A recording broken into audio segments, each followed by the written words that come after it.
most of us have had a job of some kind, and I am going to include chores in the midst of that, where somebody gives you a job description, right? You are, I remember serving as a custodian, which was another way of saying janitor, which is another way of saying I'm the guy who goes in after everybody and cleans up the bathrooms. You can call it what it is, but the job description is, hey, we have this and this and this, and you got to do this every week, once a week, every day, et cetera, and you have job descriptions, and we've had those. Some of our job descriptions are really detailed. Others is, please don't get killed and just do this. But I found a couple interesting job descriptions I would like to share with you in case you guys wanted, to get a job somewhere. Oh, no, I forgot to change the title. Just ignore that. The title is It Is Up to You. There we go. But here we go. So here's a job description. So you can come to work for Subway and have your dreams crushed like the rest of us. So that was that's their job description is dream crusher. All right. We have another one where there's a waitress needed.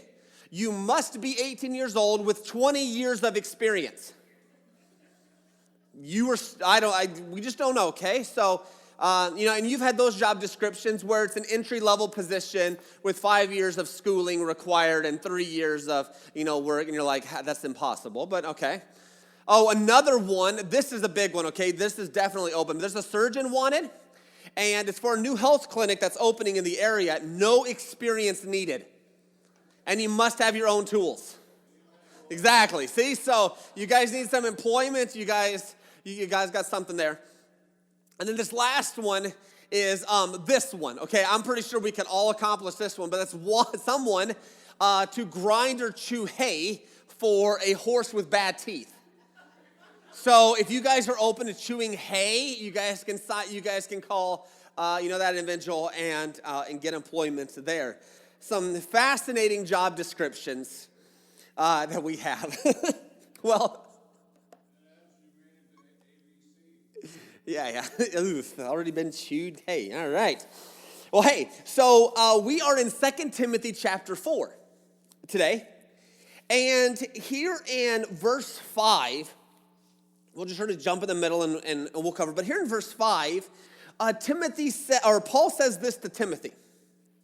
He says, as for you, always be sober-minded, endure suffering, do the work of an evangelist, fulfill your ministry. What Paul is telling Timothy here is do your job. It is up to you. Fulfill means to fully accomplish something. I want you, Timothy, to be clear-headed, sober-minded, endure suffering, do the work of an evangelist, and fulfill your ministry. And my question for you is, if Paul wrote that statement to you, that verse to you, would you know how to answer that? Would you know what ministry Paul is asking you to do? We've already gone through 3 chapters here in 2 Timothy, and we've seen in very plain detail the expectations Paul had for what Timothy was called to do. But what about you? If Paul was like, hey, I need you to be sober-minded, to endure hardship and suffering, and fulfill your ministry, what would that be? Because your ministry can only be accomplished by you, just like Timothy's. His ministry was up to him. It was up to him to do it. So let's look at verse 1. We'll look at verse 1 here. It says, I charge you in the presence of God and of Christ Jesus, who is to judge the living and the dead, and by his appearing and his kingdom. Oof. You guys thought about that? That is like, if you guys ever, sworn on your mother's grave, or something. You've heard that phrase sometimes like that. That means it's so much more important. But you're like, my mom is, no, it doesn't matter. That was a big deal. When people, they put their hand on the Bible and swear to tell the whole truth and nothing but the truth to help you God. Okay? It's like this big deal. But think about what Paul is saying here. He is saying, I charge you in the presence of God and of Christ Jesus. So I charge you in the presence of the Father and of Jesus. And look how he clarifies Jesus here. Who is to judge the living and the dead. So I am charging you before God the Father and Jesus, the judge. And by his appearing and his kingdom. Wait a minute. You are charged. Paul is saying, Timothy, I charge you in front of God the Father and Jesus, who is the judge and who is the king. Like, the pressure is on. I mean, think about all those clarifications. Think about how Paul is building this up. How he's building this up before he sort of drops what he's going to say to Timothy. He's like, I am saying this in front of God and Jesus. And then not only that, look what he says in verse 6. For I am already being poured out as a drink offering, and the time of my departure has come. Oof. Not only am I charging you before God, but Paul is actually setting this up as sort of like a deathbed setup where,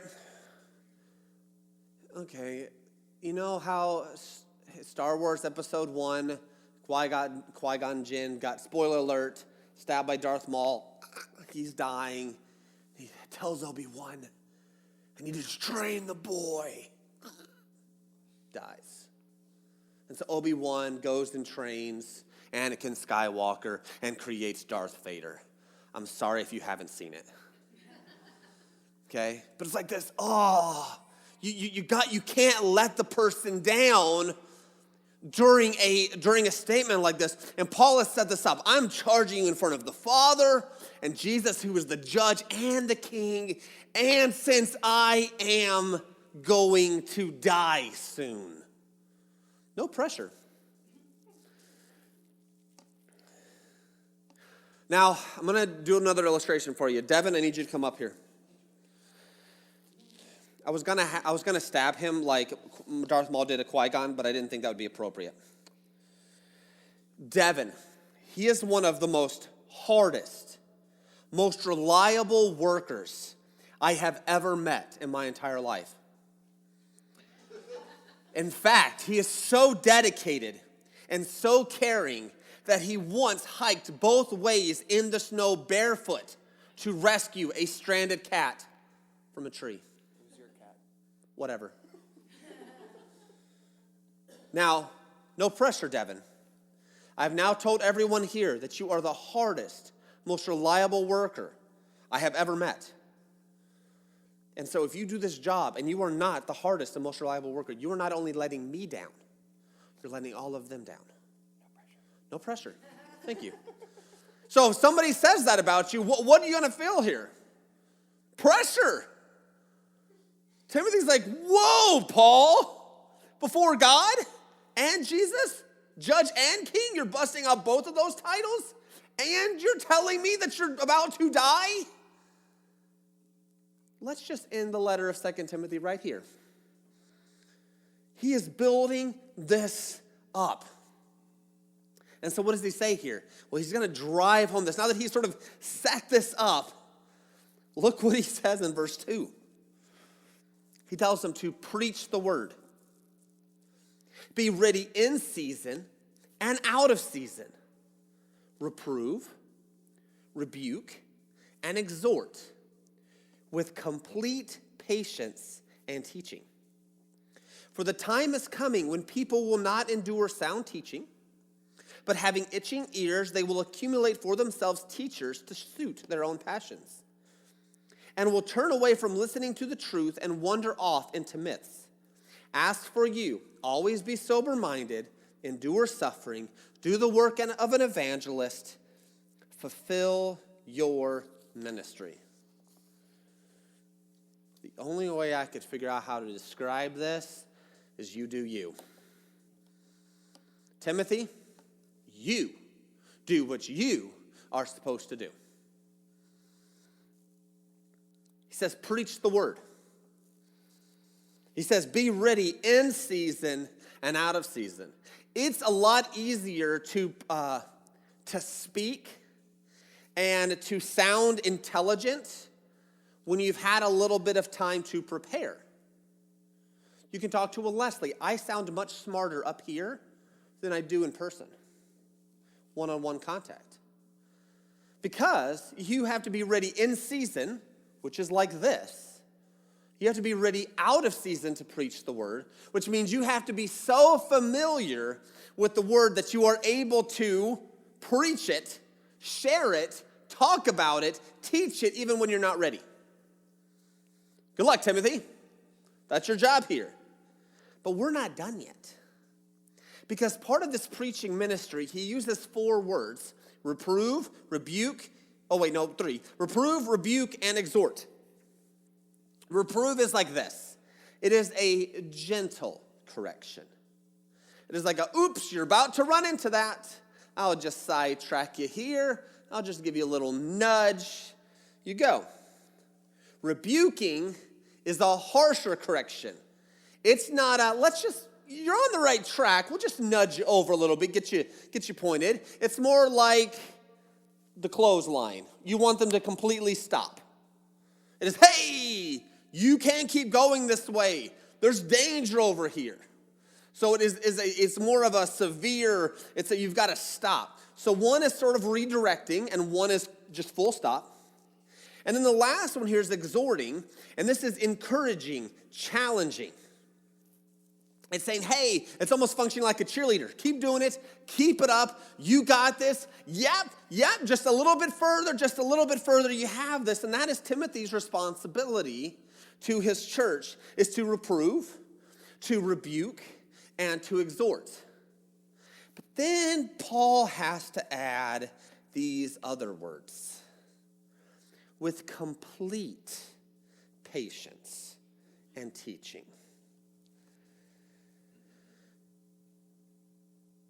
Think of that like with perfect patience.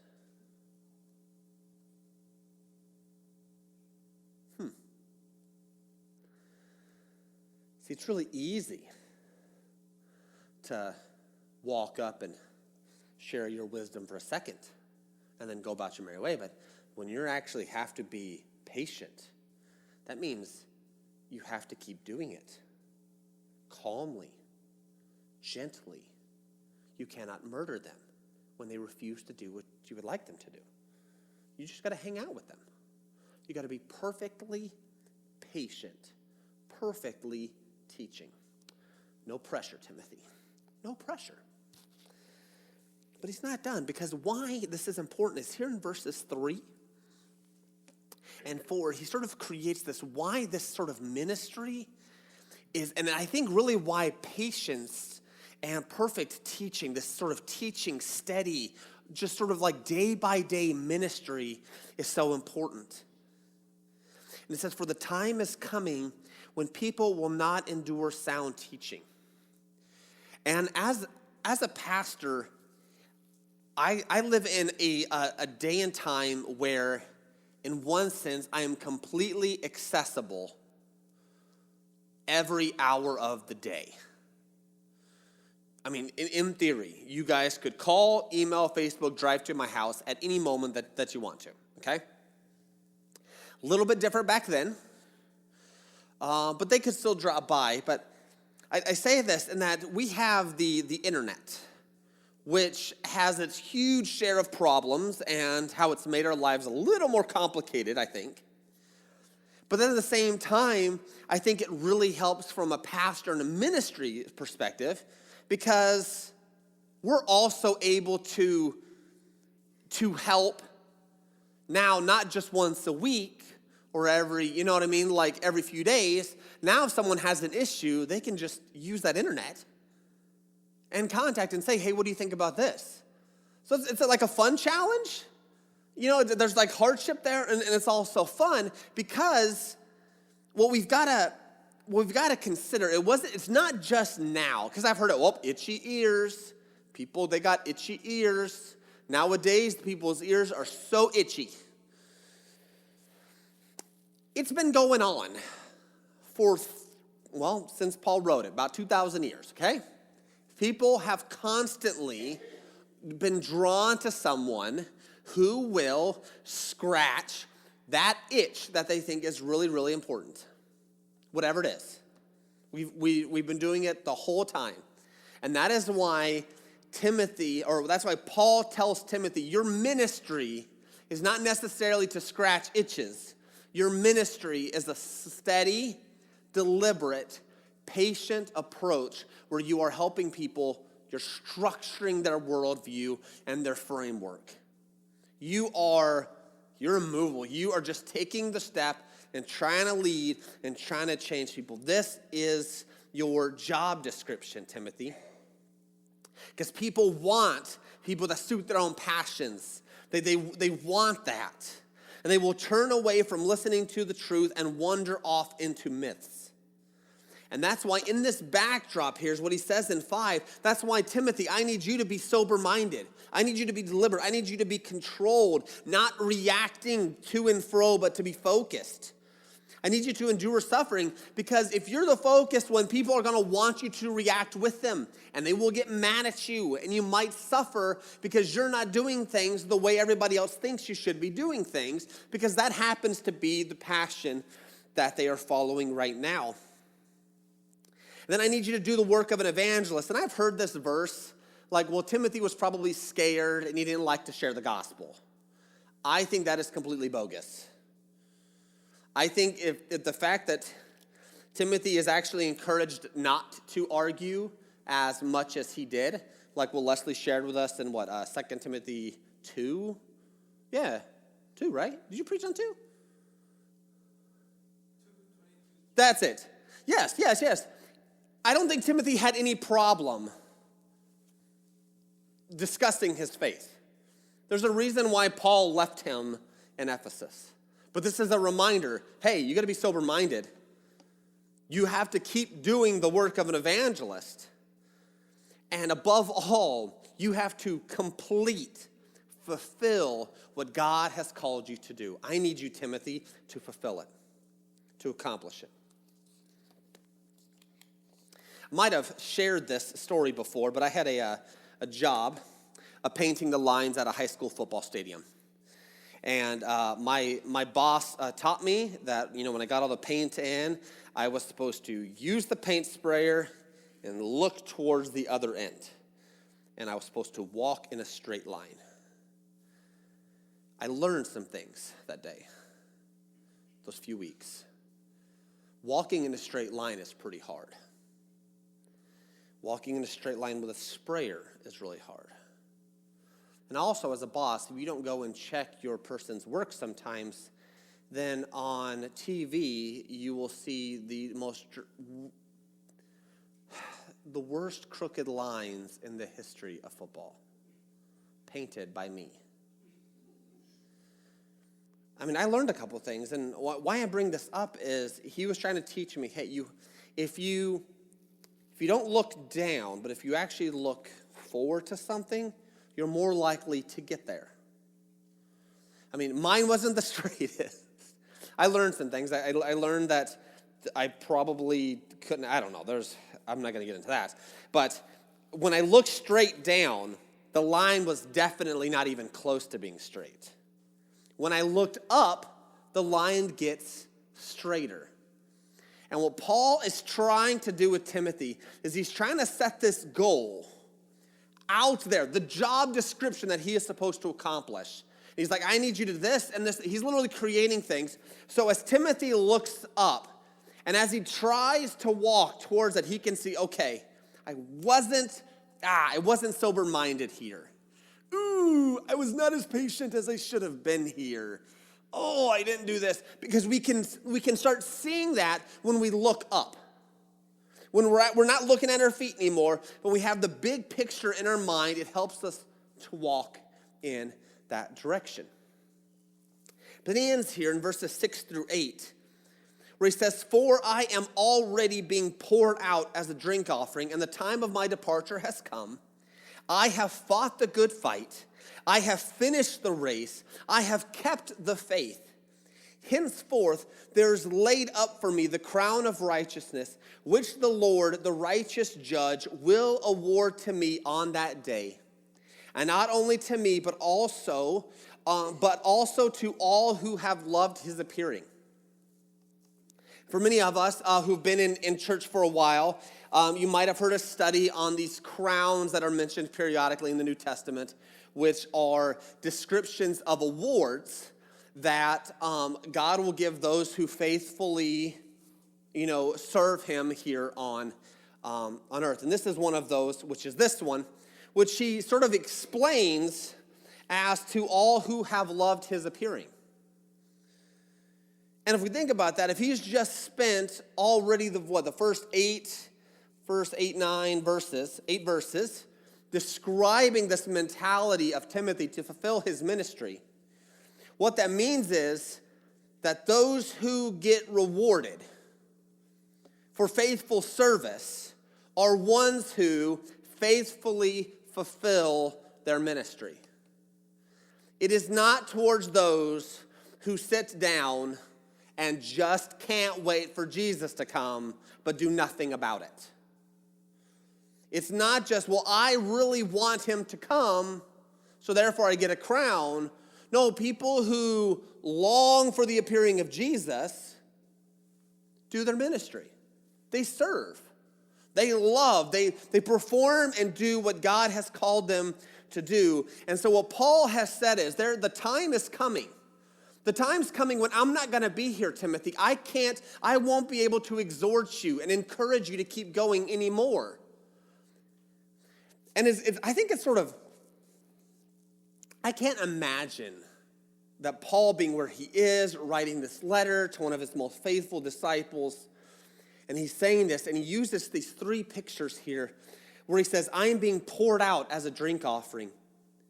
The first mention of a drink offering was in Genesis 35, verse 14. And they oftentimes accompanied a burnt or a grain offering. And so they would kill the animal, they would offer it onto the altar, and at some point there was a drink offering that was also poured onto the altar. And that the first mention of that is in Genesis 35:14. It's in Genesis 35:14. In Exodus 29:40, there's mention of a quart of wine being poured out onto the altar for each lamb sacrificed. And so a drink offering goes hand in hand with the burnt offering system. And why this is important is Paul, being a Jewish man, very familiar with the Old Testament sacrificial system, is literally saying the time of my sacrifice, the time of my death is coming. I am being poured out as we speak. Paul doesn't expect to last, just like any cup, eventually it runs out. And so Paul is setting it up. He's like, I think I'm done, Timothy. I don't know how much longer I have. It is being poured out. And he gives this sort of first picture of the times coming where he's in. And then he gives the second one, I have fought the good fight. For us now, we think MMA, we think boxing, we think tournaments, two people going mano-a-mano and they fight it out. I have fought the good fight, and so at the end, I did my best. I did exactly what I could. Here, he might have been thinking wrestling or like a Greco-Roman fight or something like that, but he's like, hey, I have done what I needed to do. I have fought the good fight. And he says, I have finished the race. And that's the third picture. So Paul is confident. And I think the way this is fit in there is he's telling Timothy, hey, the pressure is on. You do you. It's up to you, Timothy, because I've accomplished it. I've done what I was supposed to do, I have fulfilled my ministry, and there is laid up for me a crown of righteousness, which the Lord, the righteous judge, go back up to verse 1, okay? The righteous judge will reward me on that day. And this is available to everyone who accomplishes and does what God has for them here on earth. So that's the question for you. Paul and Timothy, they knew what they were supposed to be doing. But what has God given you to do here on earth? There's a guy by the name of Paul Son. He's a Korean, went to Pepperdine, and his whole ministry is set up around helping millennials discover their calling and do it. He's a Christian guy, and he's gotten to travel around in some places. And I mention him because he has this really cool picture. I don't know what it is about me and Venn diagrams. I don't know. I did it last week, and I'm doing it again. But he sort of has a way to help you discover. His S-O-H-N, if you want to read a little bit more, is his last name. But he just has a way to help people think about it. Where, what does God want you to do? And so he's like, you have your personality, which is, going to be, are you outgoing? Are you more shy? Are you more reserved? What is it? You have your personality. And he's like, you have a passion. And everybody has a specific passion, I think. Maybe a few of them. But there's something that, how you can talk to somebody, you're like, man, that person has a passion for this. And you wouldn't have even known it. And it's just really surprising. But you have your passion here. And then you have your gift. And this is something that it's not your passion, but it's something you're gifted at. And, a musician, maybe you write really well, maybe you're really strong. I don't know what it is, but you seem to be gifted at something. And then you have your life experience. And, as you get older, your life experience circle, I think it becomes bigger, and it sort of filters that through. But he's like, okay, so you have all these things. Where they meet is really what God has chosen for you. And that's how he decides. So he calls it like the sweet spot there. And it's just a way to, to think about it. So what has God given me a passion for? What, in my life experience, how am I unique?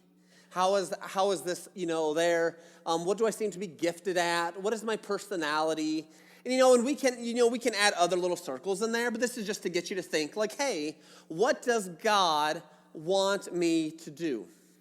Because I will say the given. I mean, if I wanted to add a circle like right there, I would say, what Jesus wants you to do in regards to what is he clearly laid out in Scripture. Love others, share the gospel, make disciples. And so you can add and clarify, but that's it. If you combine those together, what is it that God has for you? And I can't answer that question.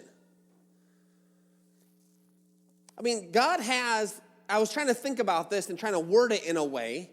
So if Paul was telling me, hey, Jacob, I need you to fulfill your ministry. As a pastor, I could take a lot of these things directly from 2 Timothy. I have a little advantage that you don't. Okay? So I got a little advantage, but I'm different than Timothy. And so I was just trying to, jot this out, that God has given me the responsibility to live out the gospel before my wife and kids and before my church. I do this by demonstrating Christ's love through discipleship, through my humor, my drive, my motivation, and my perspective on life. And God has given me a unique set of abilities I plan to use every day for his glory and service to others. That's like mine. Now, does it need work? Absolutely. But it at least helps me to stop looking down at my feet and look up and see what has God asked me to do. And for young mothers, right now, your responsibility could be like my responsibility is to provide and take care of my young one in a God-honoring home. I don't know. See, there's nothing wrong with it. I'm just saying we all need to have something. And when we have something, it helps to see how we can do it and how we can be a little bit better and how we can fulfill our ministry. So what is your God-given mission? And will you be able to say, as Paul did, I ran my race and I gave my life to its fullest for what Jesus wanted me to do.